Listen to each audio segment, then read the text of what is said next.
Andre Winston was 38 years old, and until that Tuesday evening, he believed his marriage was simply going through a rough patch. He was a logistics operations director who had built everything he owned from nothing: his career, his home, his life, brick by brick, on discipline and patience. His wife, Brianna, was a polished event coordinator who moved through the world like someone always expecting a better room to walk into. He had never begrudged her that. He loved her completely. Then she came home from a doctor's appointment glowing in a way he hadn't seen in years, sat across from him at the dinner table, and told him she was 11 weeks pregnant. Andre smiled. He said the words a devoted husband is supposed to say. But underneath that smile, one calculation was already running. They had not been intimate in over 4 months. Brianna had no idea her husband had already found the receipt, traced the number, and confirmed the name. She had already told her lover that Andre was too stable to blow everything up. She was already wrong.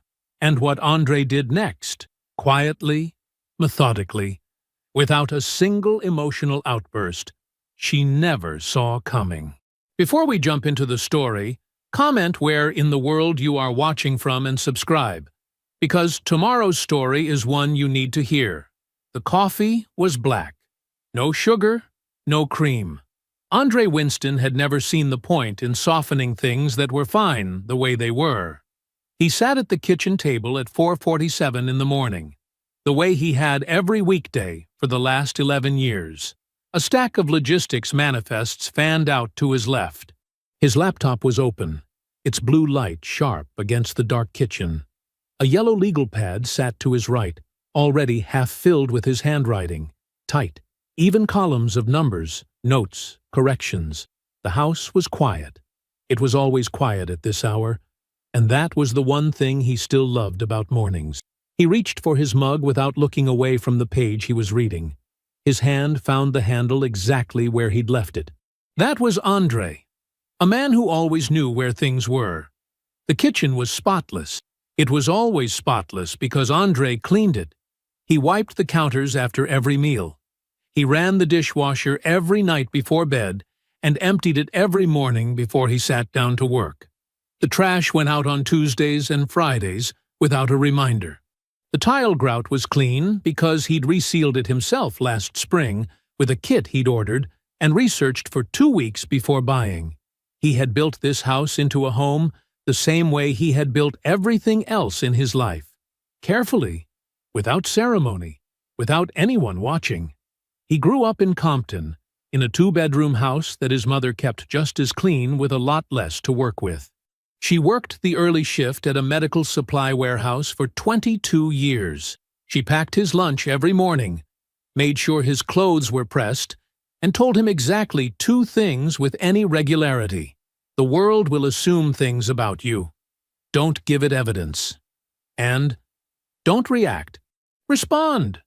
He had carried those 2 sentences from that small house in Compton to a logistics degree earned on a Pell Grant.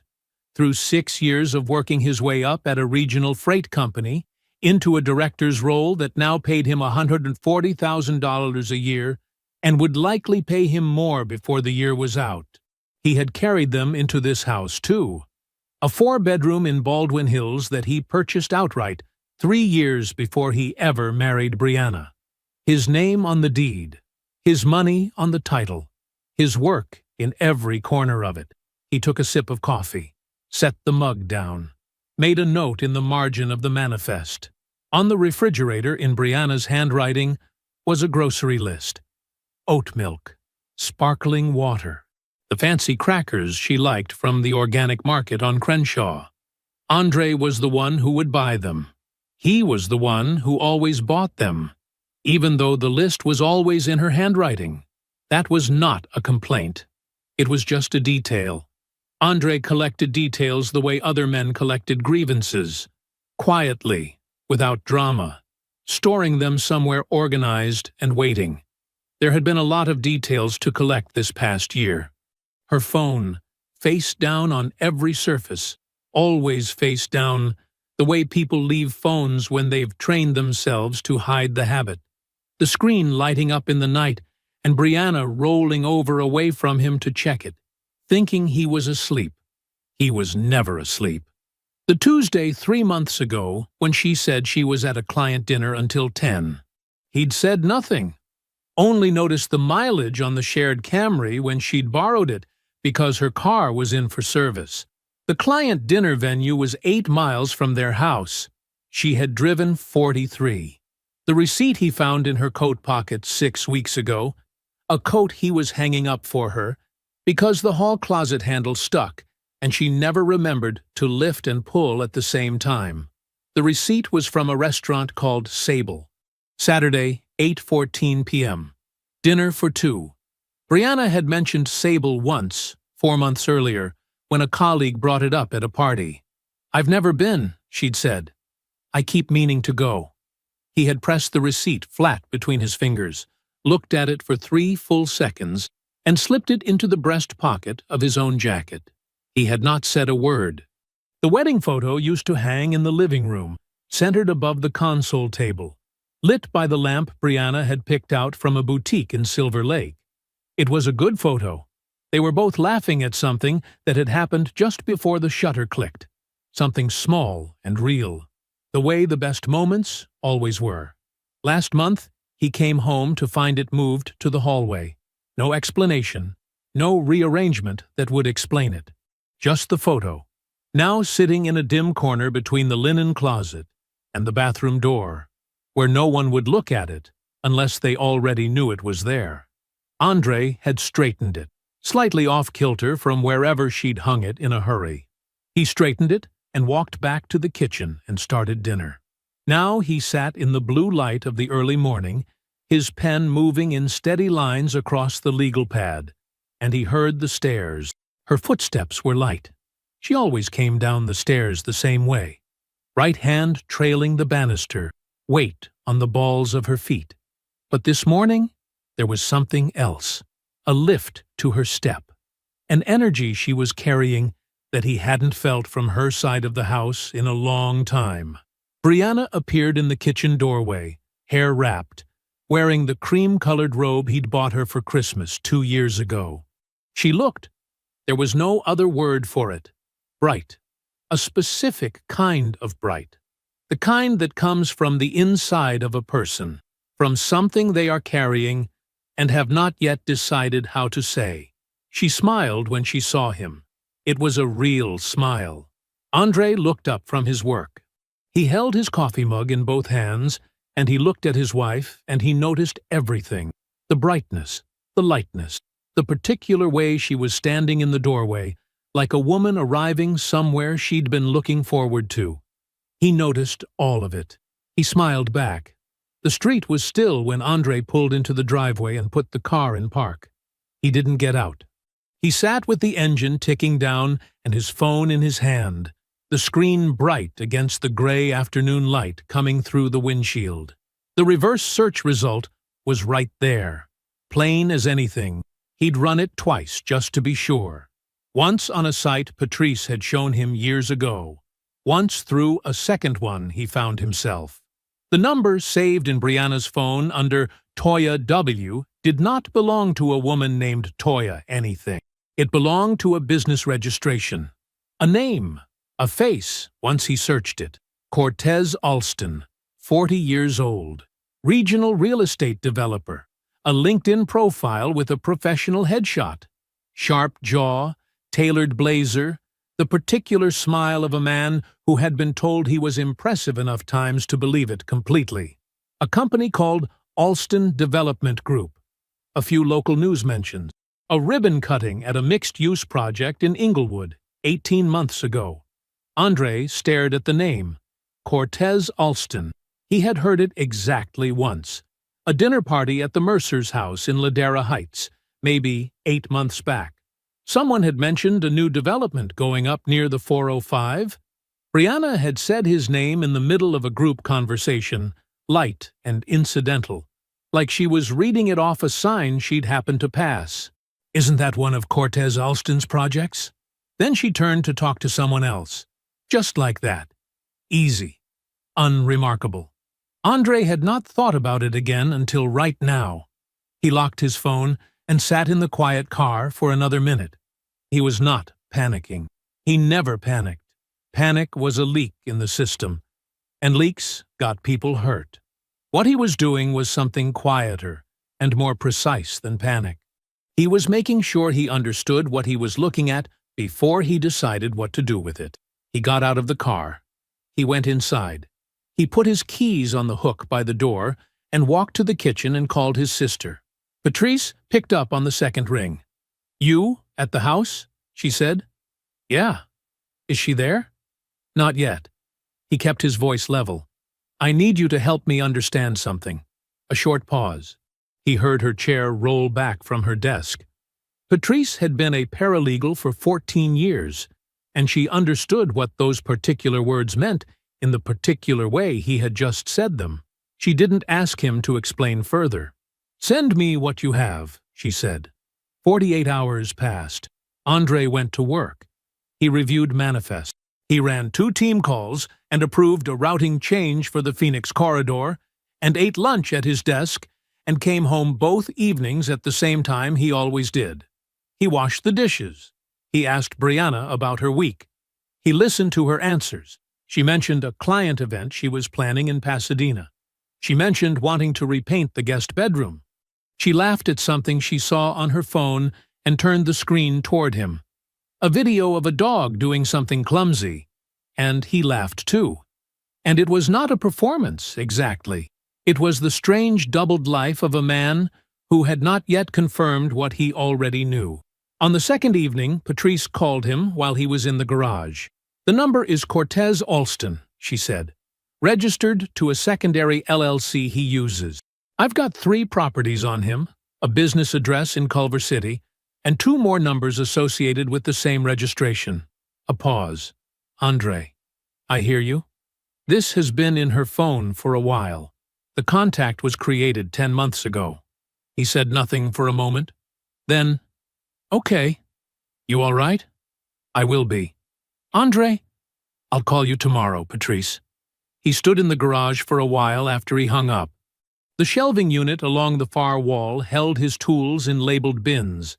His mother's system, the one she used in the garage of the Compton house, passed down and never changed. Everything in its place. Everything where it was supposed to be. Then he went inside and started dinner. Brianna came home while the rice was finishing. She had been at a doctor's appointment. A routine check, she had said. That morning. Nothing specific. Just overdue. She'd kissed him on the cheek on her way out the door, which she hadn't done in months, and there was that brightness again. The same one he'd noticed on the stairs 2 weeks ago, concentrated now into something that looked very close to certainty. They ate at the dining table. She'd said it herself. Actual placemats, the candle lit, the good water glasses out. She had made an effort, and he noticed the effort, and he said nothing about it. He was halfway through his plate when she put her fork down and looked at him. "I need to tell you something," she said. Her voice was warm, happy even. Whatever she had been carrying, she had decided she was ready to put it on the table. "I'm pregnant," she said. 11 weeks, she was smiling. Both hands flat on the table, like she needed something solid underneath her to say it. Her eyes were full and bright. This was not performance. She meant this joy. She felt it completely, and it was real. Andre looked at his wife across the dinner table. His mind moved fast and quiet, the way it always did when it encountered a discrepancy. 11 weeks, roughly 2.5 months, which placed the conception at the end of January. He and Brianna had not been intimate since early October. He was sure of that date the way he was sure of anything important. Without effort, without doubt, because it was a fact that lived in the same organized place he kept all the others. He looked at her. He held all of it. The number, the name, the search result, the 43 miles, the receipt from Sable. The photo moved to the hallway. And now this. And he held it without showing a single edge of it. He reached across the table and put his hand over hers. He smiled. "That's incredible news," he said. The house was quiet. Brianna had gone to bed around 10, happy and unhurried, trailing the same particular warmth she'd worn all through dinner.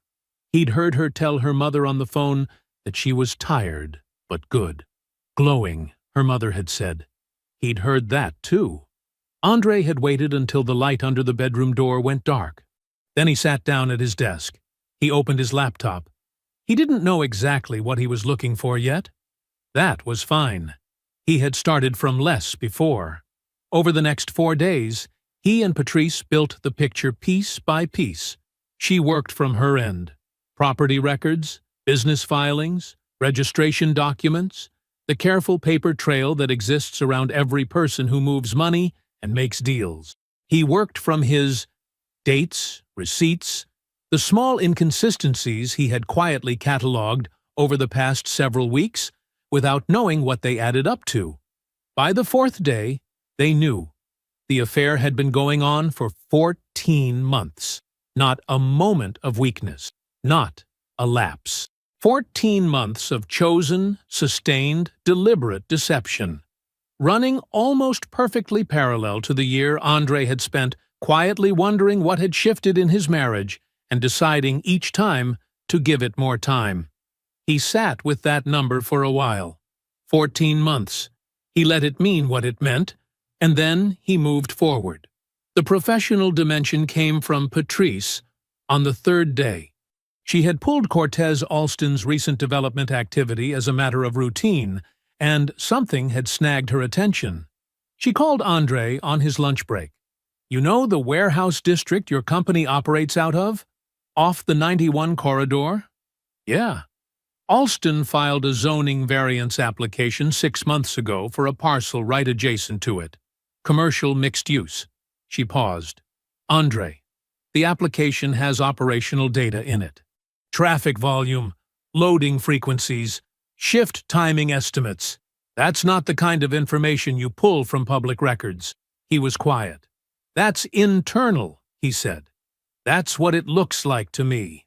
He thought about every company dinner Brianna had attended on his arm, the casual conversations with his VP, the way she listened, sociable and bright, while men talked about their work. He had never once considered that as a vulnerability. He had trusted her inside the walls of his professional life, the same way he had trusted her inside his home. "She may not have understood what she was giving him," Patrice said, carefully. "Maybe not," Andre said. He ended the call. He went back to work. He finished the day. He came home.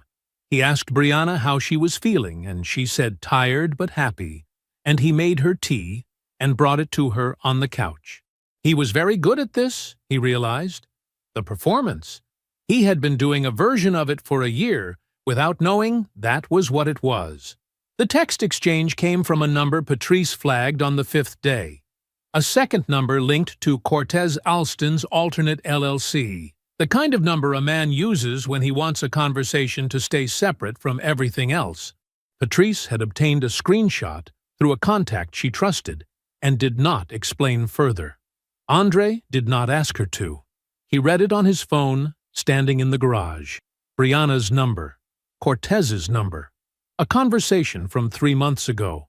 Most of it he moved through quickly. Then he reached a message from Brianna's number, and he stopped. "Andre will never know. He trusts me completely. And even if he finds out later, he's too stable to blow everything up. He'll stay." He read it twice. Not because it was hard to understand, because he wanted to make sure he understood it exactly. She had not simply betrayed him. She had modeled him.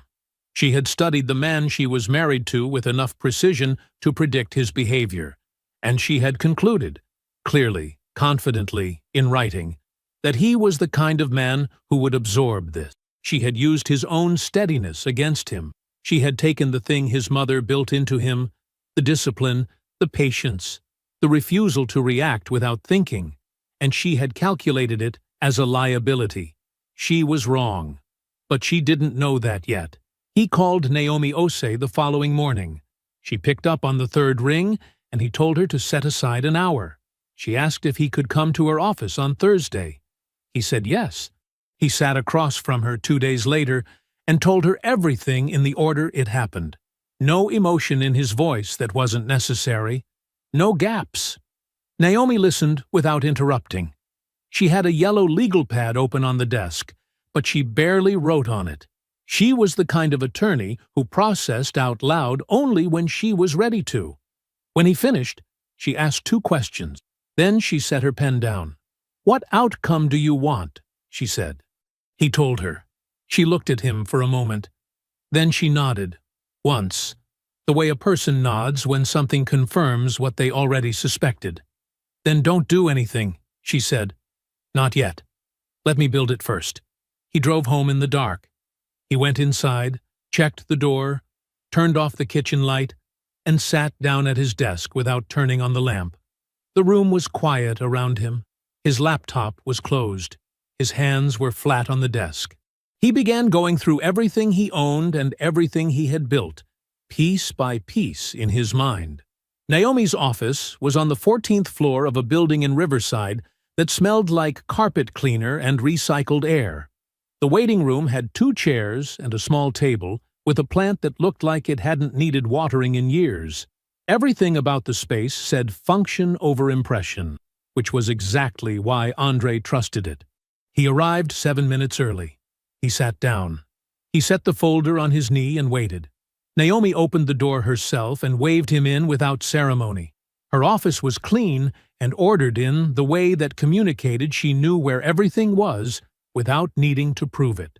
1 window, a desk with a monitor and 2 stacks of files, a bookshelf along the wall that held law texts, and 3 framed photos she never discussed with clients. She gestured to the chair across from her desk and sat down. "Walk me through the property first," she said. He opened the folder and slid the deed across the desk. She looked at it without picking it up, reading the details with a kind of practiced calm that made the whole thing feel routine. Which, he understood, was the point. "Purchased 3 years before the marriage," she said. "Titled solely in your name. No refinancing after the wedding date. No amendment to add a second owner." She looked up. "This is separate property under California law. It is not a marital asset. She has no claim to it." He had known that. But hearing Naomi say it aloud, plainly, without softening it, settled something in his chest that had been slightly unsettled since the night Brianna mentioned the refinancing. "The retirement accounts," he said. Naomi turned to the second page of the documents he had brought. She asked about the vesting dates. He told her. She cross-referenced something on her monitor and nodded. Premarital contributions are protected. Anything accrued during the marriage is potentially subject to division, but the pre-marriage balance and its growth are yours. She looked at him directly. "You've been careful, Andre. That matters. I try to be. Now," she folded her hands on the desk, "the discretionary savings. What you have sitting in joint accounts, I want that restructured. There's a legal path to doing it cleanly, documented. Nothing that looks like dissipation of assets. I'll give you the specifics before you leave today, but I want it started this week." He wrote down what she told him. He did not ask unnecessary questions. Then she pulled a fresh legal pad toward her and uncapped a pen. "The paternity question," she said.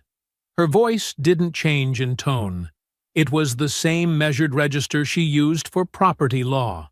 In California, a husband is presumed to be the legal father of any child born during the marriage. That presumption is automatic, but it can be rebutted. She paused, with a timely challenge, supported by evidence.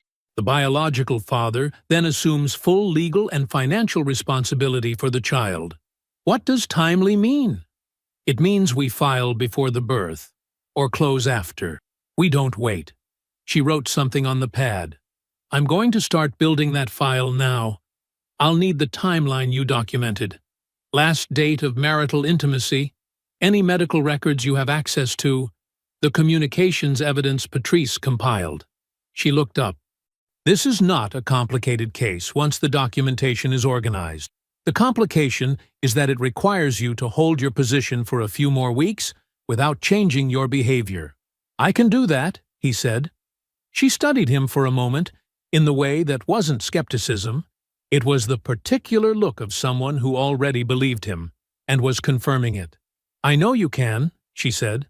He stopped at his company's main office on the way back.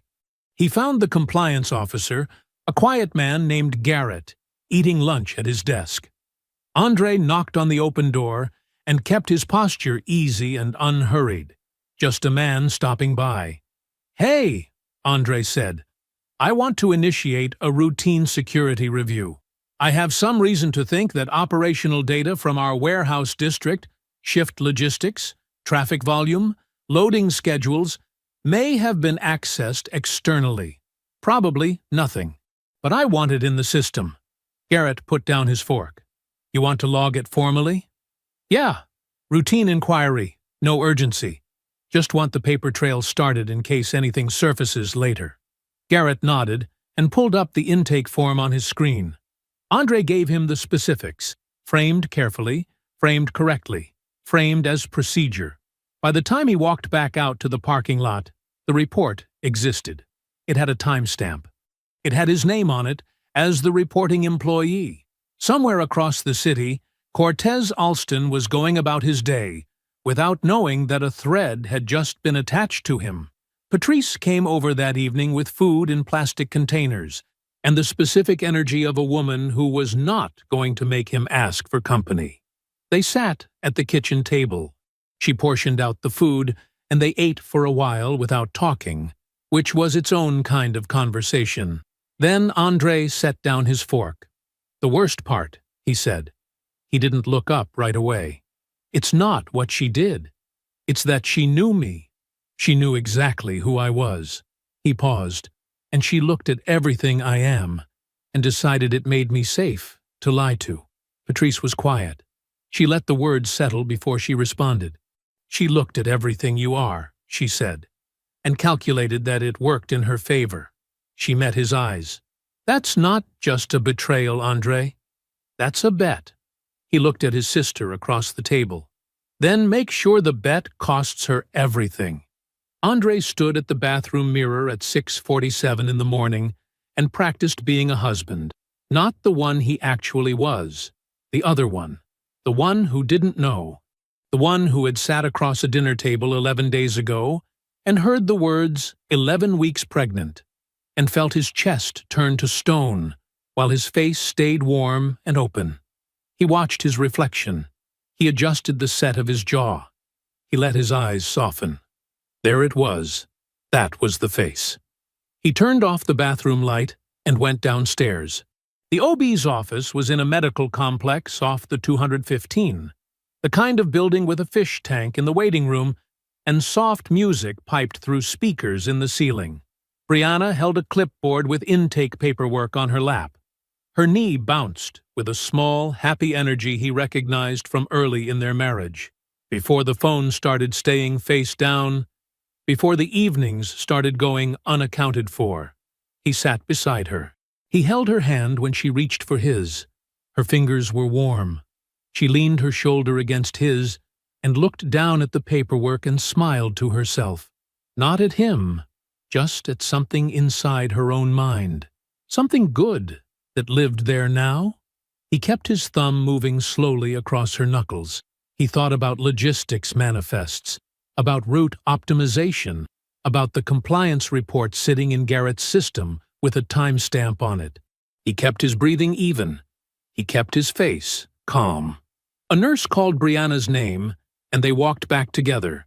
He stood in the room while the technician moved the ultrasound wand, and the monitor filled with static and then shape. A small pulse appeared on the screen, rapid and certain, a heartbeat that had nothing to do with choices or debts or any of the things the adults in the room were carrying. It was just a heartbeat. It didn't know anything yet. Brianna made a soft sound and pressed 2 fingers to her mouth.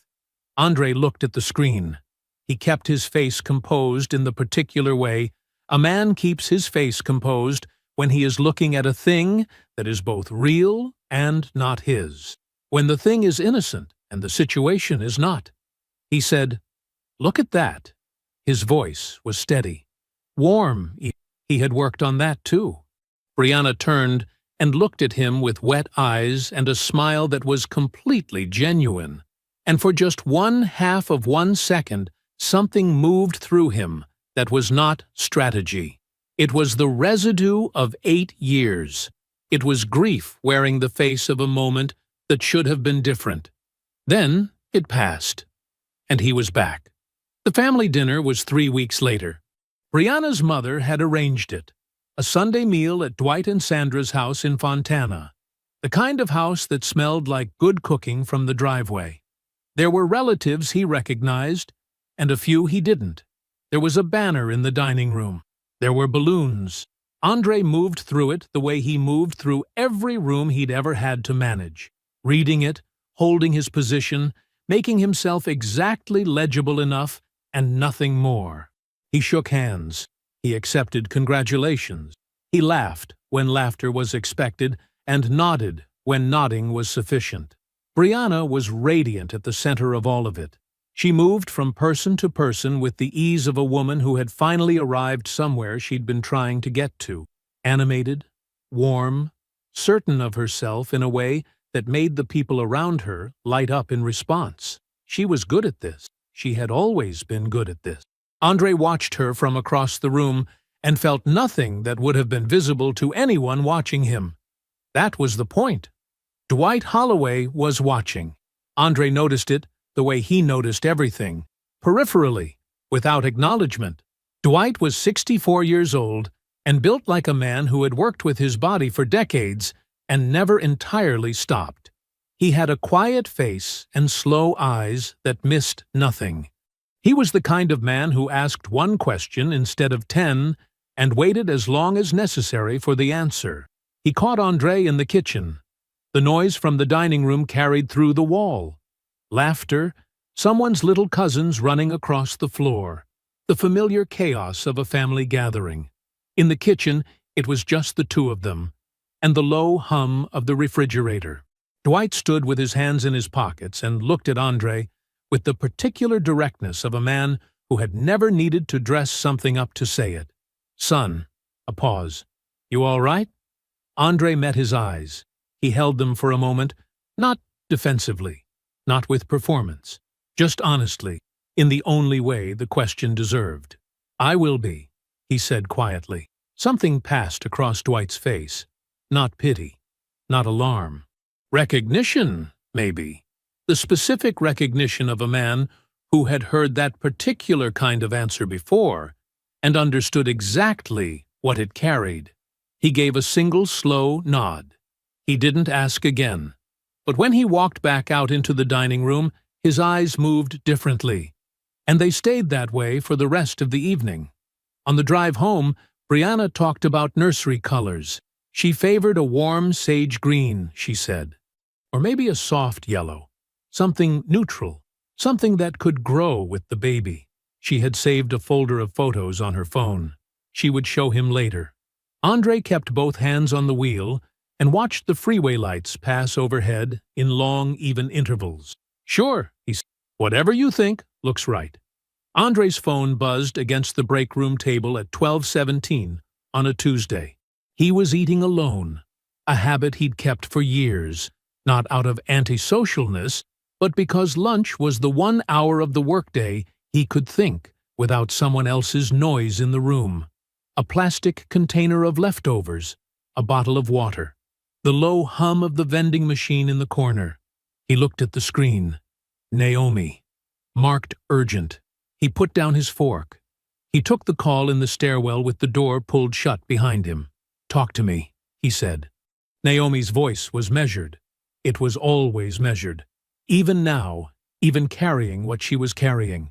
"I've been going through the Alston zoning application," she said. The variance request he filed for the parcel on Meridian. "Andre, there's a traffic and operations analysis attached to it.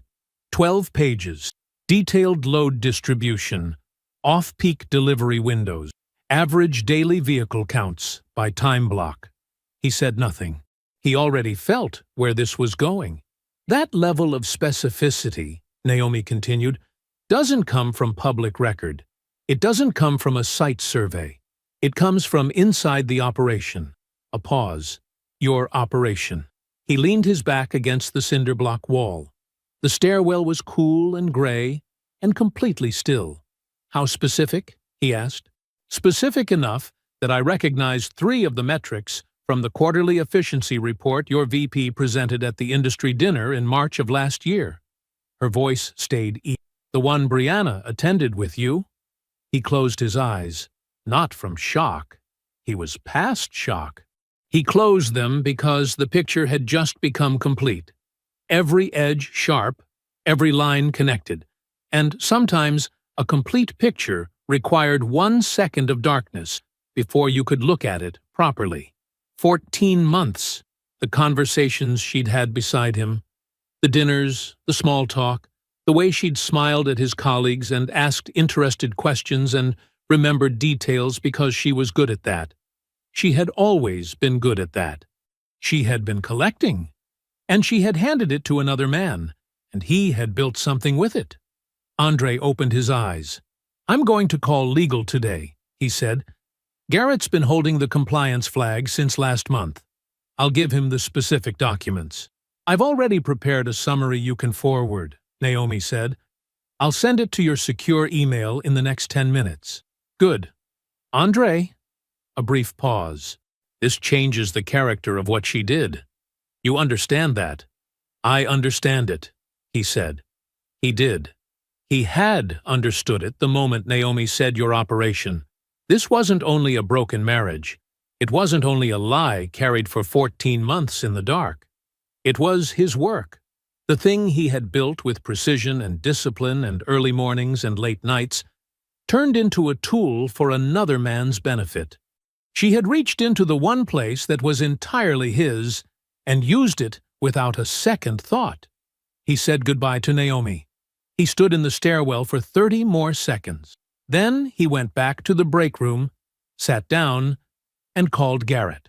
The call with the company's legal department lasted 40 minutes. Andre was direct, organized, and completely without emotion. He walked Garrett through the timeline, forwarded Naomi's summary, and answered every question put to him. Garrett told him the compliance flag would now be escalated to a formal inquiry, and that the ethics board referral could follow within 2 weeks, depending on the review. Andre thanked him and went back to work. He did not think about it again for the rest of the afternoon. That was the discipline. You made the move, and then you kept moving. You did not stand over the board and admire it.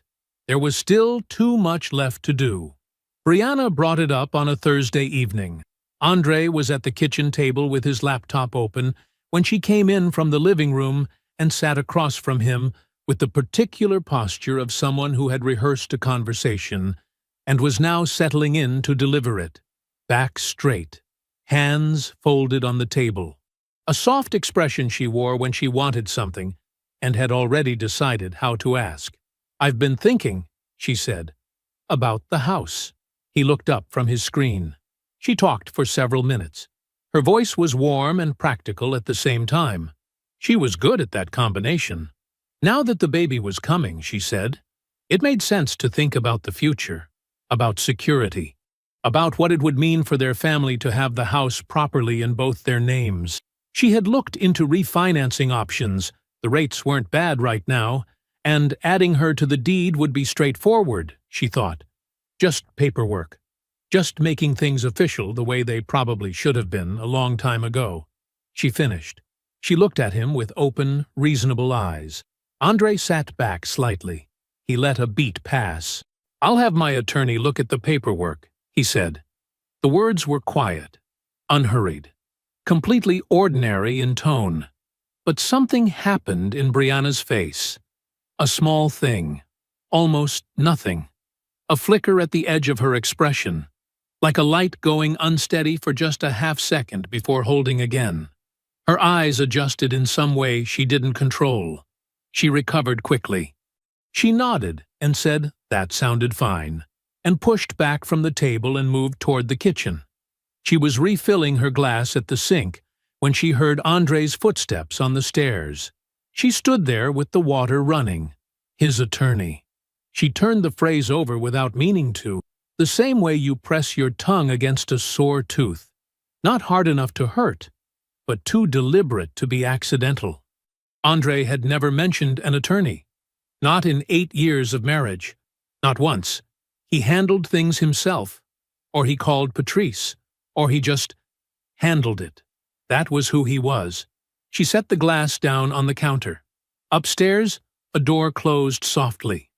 Brianna looked at the dark window above the sink, at her own pale reflection in the glass. There was something in her chest that was very small and didn't have a name yet. She wasn't sure she wanted to name it. She picked up her glass. She told herself it was nothing. She almost believed it. Naomi called at 6:43 on a Friday evening. Andre was on the back porch with a glass of water, watching the last of the daylight thin out over the yard. The grass needed cutting. He had let it go on purpose, one less thing to care about maintaining. He would have someone come after. "It's done," Naomi said.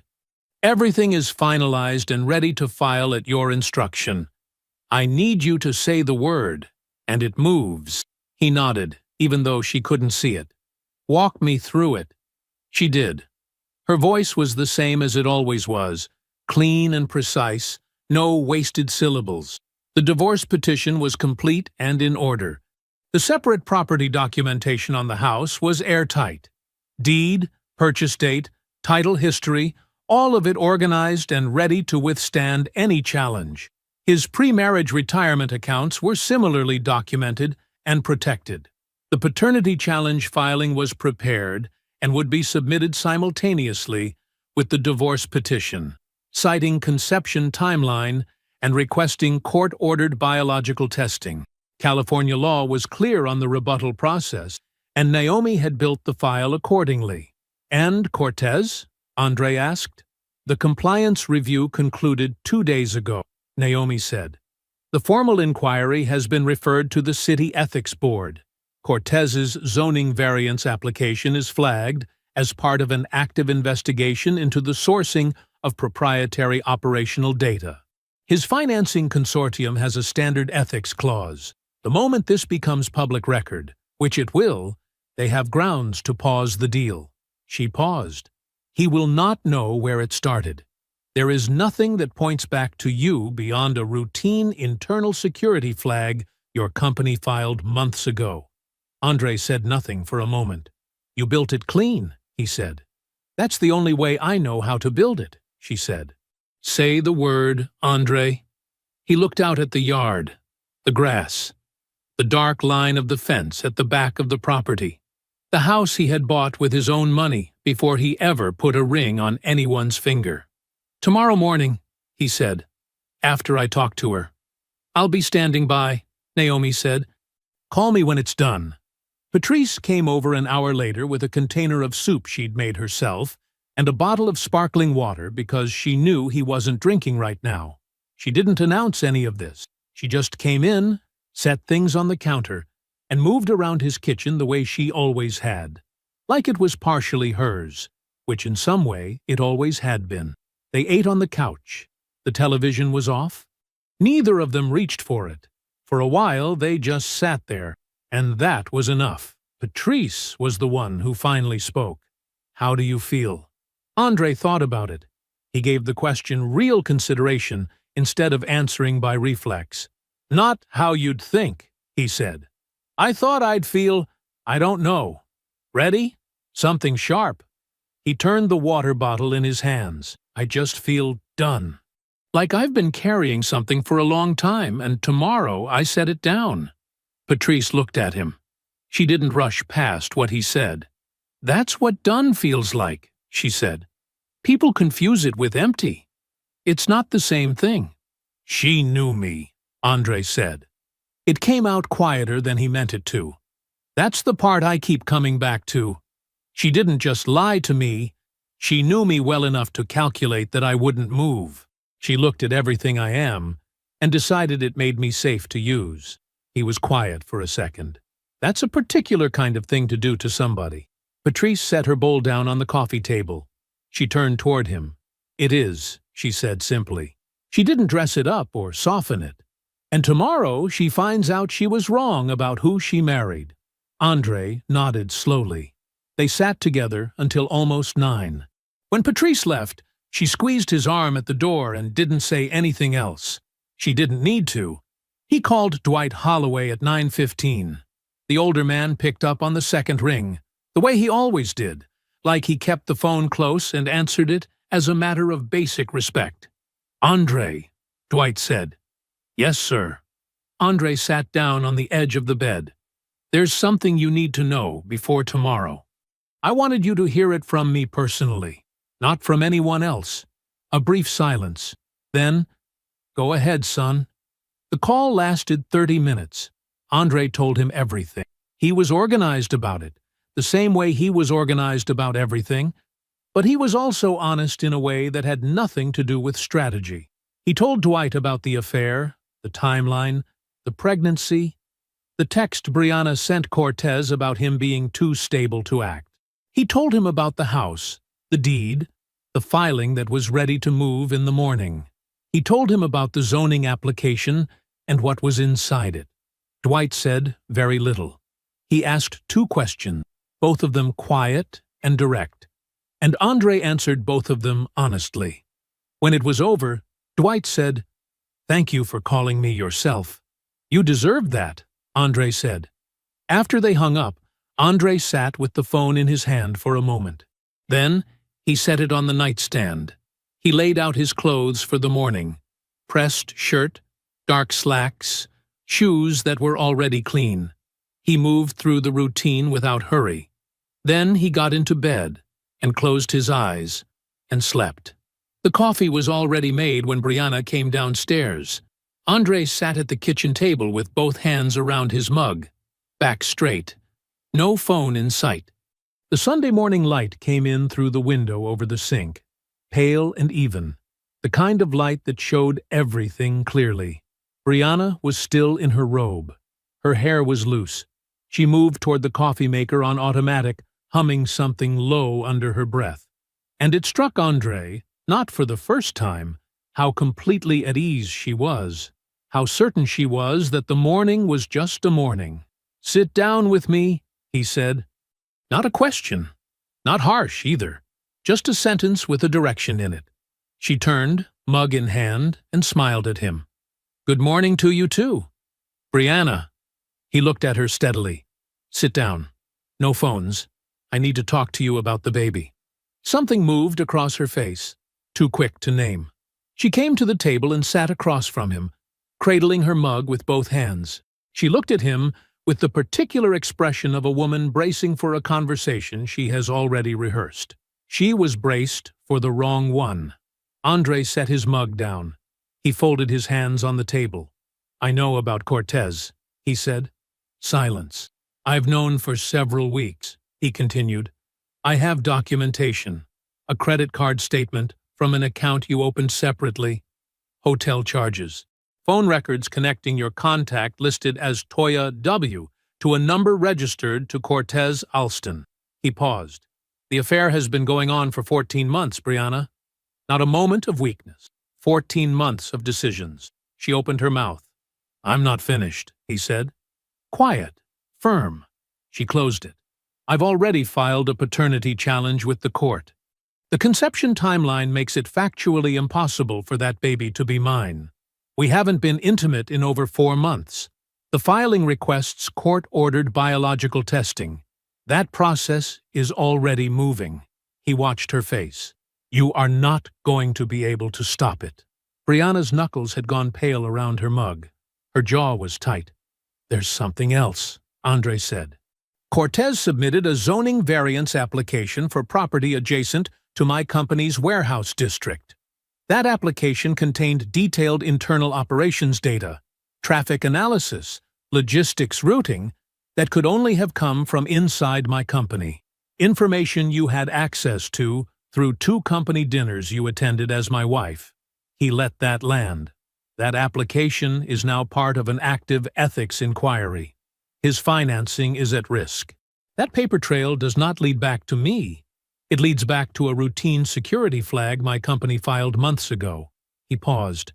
But we both know where the information came from. She shook her head slowly. Andre, there's one more thing, he said. She stopped. Cortez Alston has been in a long-term relationship for 3 years. A woman named Felicia. She has no idea you exist. Andre's voice stayed even. He was never going to leave her for you. He had no intention of it. You were not his plan. You were his arrangement. The color drained out of Brianna's face. It was the first real silence of the morning. Not the tense silence of someone waiting to respond, but the sick silence of someone hearing something they cannot talk their way around. She set her mug down. Her hand was unsteady. Andre. Her voice shifted. Softer now, reaching for something. We have history. 8 years. That means something. I made a mistake, and I know that, and I'm not proud of it, but we can work through this. There's a baby coming. Our family, it's not my baby, Brianna. You don't have to. We could. She leaned forward. We could raise her together. Forget the test. People do that. You know me. You know who I am inside all of this. That doesn't just disappear. Andre looked at her for a long moment. I do know who you are, he said. That's the problem. He reached down beside his chair and set a folder on the table. He opened it. He slid the divorce petition across the wood toward her. Slowly, deliberately, the way you set something down that has weight. She stared at it. You didn't make a mistake, Andre said. You made a decision. Several of them. Over 14 months. I'm just making mine. 3 knocks at the front door. Andre stood up from the table. He walked to the door without hurrying. When he opened it, Dwight Holloway was standing on the front step in a pressed button-down shirt, his hat in his hands. His face was composed in the particular way of a man who had spent the night deciding something and was now at peace with what he'd decided. Morning, son, Dwight said. Morning. Andre stepped aside. Come on in. Dwight walked into the house. He moved through the entryway and into the kitchen. He stopped when he saw his daughter. He looked at her face. He looked at the papers on the table. He was quiet for a moment. Then he said, I raised you better than this. Brianna's eyes filled. Daddy, I'm not here to argue with you, Dwight said. His voice was not cruel, but it did not bend. I'm just here to tell you I know. Andre stood near the doorway. Dwight turned and the 2 men moved together toward the living room, their footsteps steady and unhurried. Behind them, Brianna sat alone at the table, the divorce petition in front of her, her coffee going cold, the house completely quiet. 3 months is a long time when you're waiting. It is no time at all when you're watching. Andre sat in Naomi's office on a Tuesday afternoon in a leather chair that had held him through 4 separate consultations, a folder open across his knees, the city visible through the wide window behind her desk. The afternoon light was sharp and gold. It made everything look clean. Naomi sat across from him in her chair, reading glasses pushed up on her head, a legal pad on the desk between them. She moved through each item the way she moved through everything, in order, without rushing, without decoration. Paternity findings were certified by the court last Thursday, she said. Cortez Alston is the legally established biological father. Child support order is in effect. She turned a page. His attorney filed 2 separate motions attempting to delay the biological testing. Both were denied. The court does not have much patience for that kind of maneuvering when the timeline evidence is as clean as yours was. Andre nodded slowly. He had known the outcome was coming. Knowing didn't make the hearing of it feel like nothing. He sat with it for a moment, the image of Cortez in a courtroom, his tailored suit, and his easy confidence up against a document he could not charm his way out of. A number attached to his name every single month, on a schedule, for years. He fought it hard, Andre said. He did, Naomi said. Retained expensive counsel. filed every delay he could legally justify. She set the page down. It didn't matter. The biology was not negotiable. Andre looked at the window for a moment. Felicia. Public record, Naomi said simply. Paternity proceedings are filed in the public record. Her name was not in those documents, but his was. His name, Brianna's name, the child. She folded her hands. I don't know the specifics of how she found out. I know she did. Their relationship ended approximately 6 weeks ago. A brief pause. That had nothing to do with you. I know, Andre said. And he did. He had never reached for that outcome. He hadn't needed to. Cortez had spent 3 years building a life in 2 directions at once, and the only thing that had ever kept it standing was the assumption that no one would look closely enough to see the structure. Once the structure was visible, it collapsed on its own weight. That was not revenge.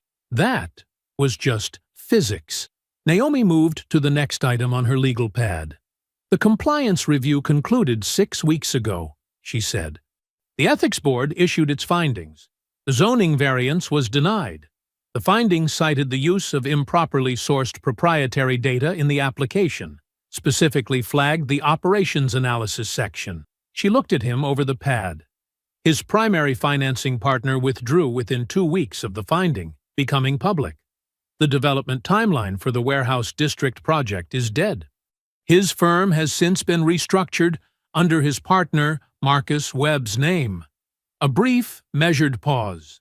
Cortez Alston has been quietly removed from 3 regional professional associations in the last 60 days. Andre absorbed this without expression. He did not feel satisfaction exactly. It was something quieter than that. The feeling of watching a structure that was always going to fall, finally fall, and knowing that the only thing you had done was stop holding it up. Brianna's clients, he said. Naomi set the legal pad down. 2 of her larger accounts, the Meridian Group event contract and the Hargrove Foundation annual gala, have not renewed. Both organizations have professional relationships inside your network. No one made a phone call. No one needed to. She looked at him steadily. Reputation travels.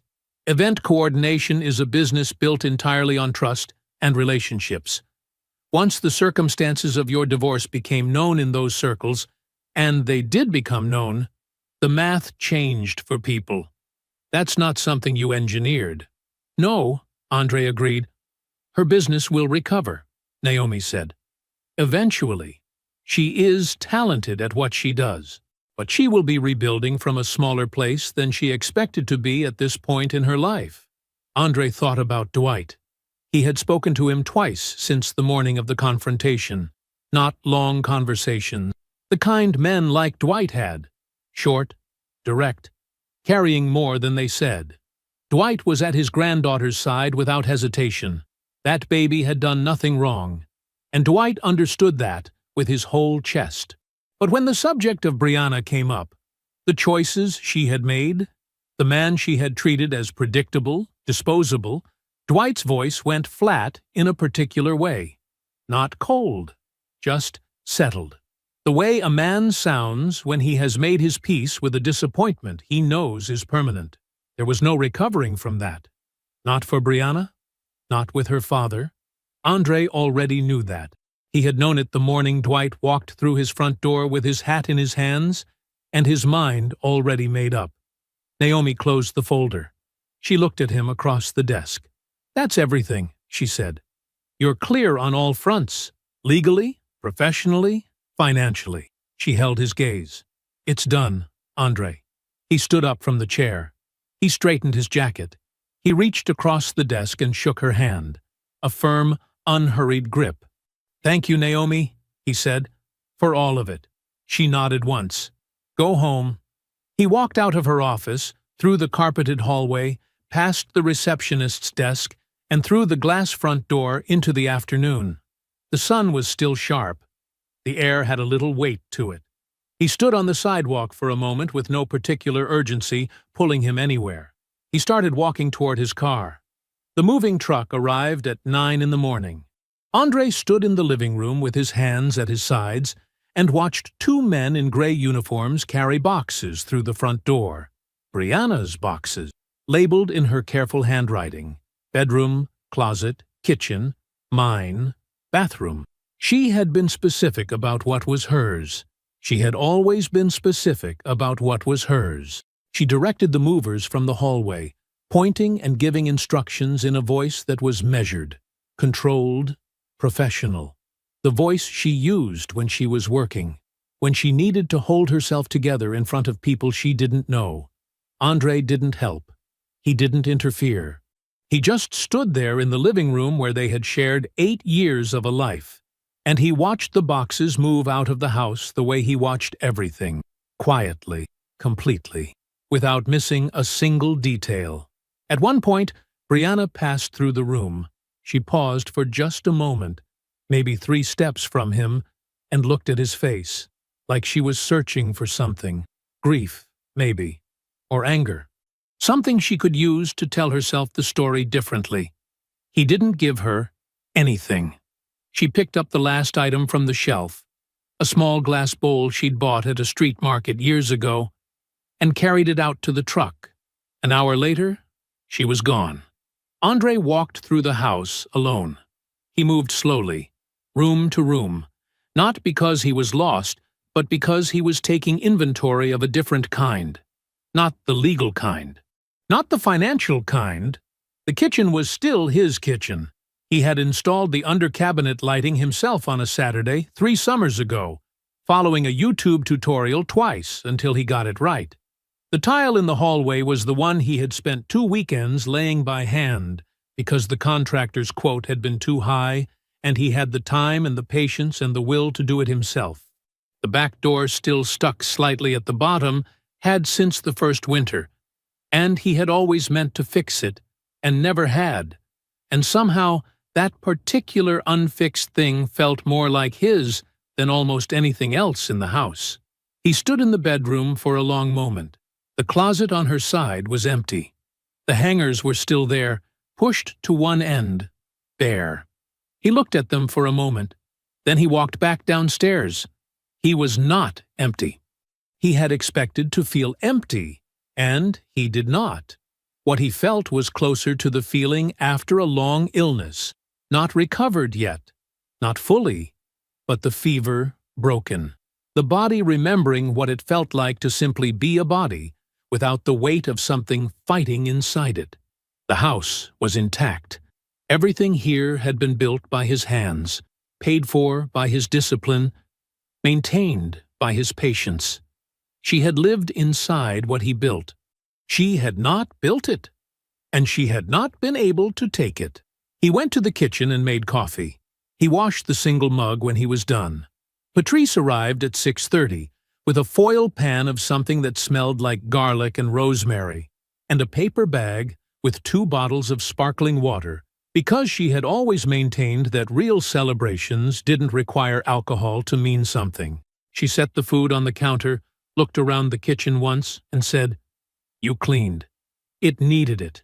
She looked at him, not searching him the way Brianna had, just seeing him, the way Patrice had always seen him, clearly and without needing to be told what she was looking at. "You good?" she asked. "Getting there," he said. They ate at the kitchen table. They talked about her job, a case she was helping build, a paralegal she worked with who had been testing her patients for 3 months. They talked about their mother. Her birthday was coming up. They talked about nothing that required either of them to name the thing they were both sitting with. After dinner, they took their sparkling water out to the back porch. The evening was cool. The sky was dark blue going toward black, and the neighborhood was quiet in the way it got on weeknights. Distant voices, a dog somewhere, the low hum of a city that keeps moving regardless. They sat for a long time without talking. Eventually, Patrice said, "She really thought she had you figured out." "She did," Andrei said. "That was the mistake." Patrice nodded. She looked out at the yard.